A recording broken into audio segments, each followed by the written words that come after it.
When I know that you have allocated X amount of dollars to a specific category, I'm not like, why is Steph spending so much money on You're so right. this and this and this? Like, forget about being stressed about your own doesn't matter. spending. Like it's in the budget. Yeah, throughout the month you might be judging my spending, but then who knows? I'm not saying you do, but maybe you are. I'm Steph. I'm Dan. We're personal finance creators who make money simple. And this is a show where we talk about how couples navigate money matters. Okay, so when it comes to investing together, is that a smart strategy or is it too complicated? I think it's an extremely smart strategy because as a couple, we're on this journey of life together. Yeah. And I don't necessarily look at it from like the detailed perspective of like us having the same I was going to ask you accounts. that. Does this mean same shared investment accounts or types of I don't really think investing? those details matter. I think it's more or less going back to the communication piece where, you know, you're making sure that you guys are on the same page and investing together literally just means the things that we're doing, the where the money's being allocated makes sense. Yeah. Well, and also it's kind of like, you know, the concept of like canceling out each other's blank. You don't want to cancel out each other's investments by having these two different strategies that make no sense too, and are one's bringing you up, one's bringing you down, or hopefully not both bringing you down as well. So I think that piece is something we talk about all the time, actually, before I get into the more technical in the accounts too, is the idea of a lot of the time in a relationship, hopefully there's one person at least who's interested in learning more about investing. And you got to figure out what you're going to do. What are the actual tangible steps you're going to take? What platform will you use if you're taking your own approach? What accounts will you use? What actual investment products are you purchasing? And then again, kind of going back to that concept of not bringing your partner along with you. Hopefully you are. And investing together means understanding what you're doing together too. So your other partner understands and you're making the same investments because you believe that actually is what makes the most sense for you to hit your goals as a couple. But I agree, kind of like other topics we talk about when it comes to this, you don't have to have all joint investment accounts. Sometimes it doesn't make sense because you have these different tax advantage, you know, preferred investment accounts. You want to take advantage of both partners so that you can fill those up as much as you can and take advantage of those. It's you know, it's not like one size fits all. People meet later in life when they are you already have your when they are already established as an individual. So what that means is that you might have accounts that have been building over time. You know, does that mean that because you're now together and you're joining your lives together, you need to like sell everything off or like, you know, move all the money into this one place? Not necessarily.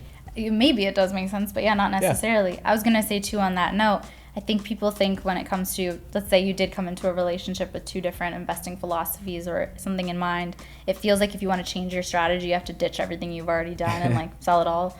Maybe that makes sense. It depends completely on the personal situation of what's going on with those investments, but you can just leave that where it is and start doing something differently as well. That's an option too if you want to start to merge things together in that way. But kind of like any money topic, even though it's as technical as investing, if you want to call it technical, we still believe investing can be made very simple.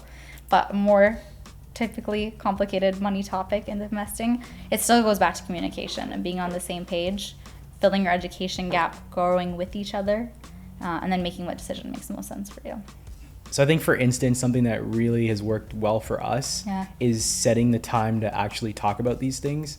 Naturally, we are two people who just are interested in, you know, learning more about money, investing, and all of that. We literally talk about it every day. But I do feel like us setting time, I don't know, what is it, like at the end of the month? Every month. We set time at the end of the month and we literally just go through our expenses and what's been spent, that kind of thing. Well, it's a few things. We actually, at the beginning of the year, we do a money goal setting session together. And a lot of the time it's us brain dumping what goals we have for the year. We actually do go over if we're going to make any changes to our investment strategy. We do a big wrap up. It also helps that we make videos about these things too. But we do a big wrap up of what happened in the last year, what we want to do moving forward when it comes to investing.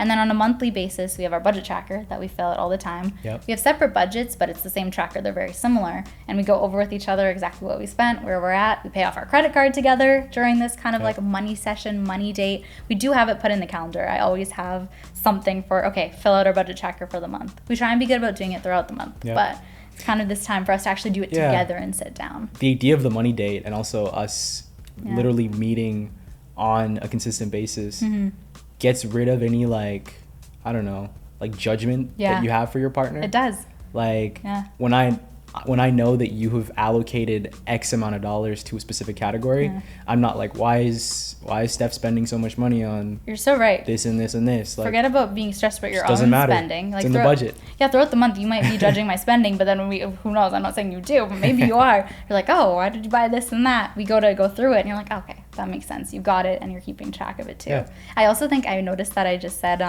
we sit down to pay our credit card together. I think that the idea of that would make some couples like, oh my God, like sitting down and going through every transaction together.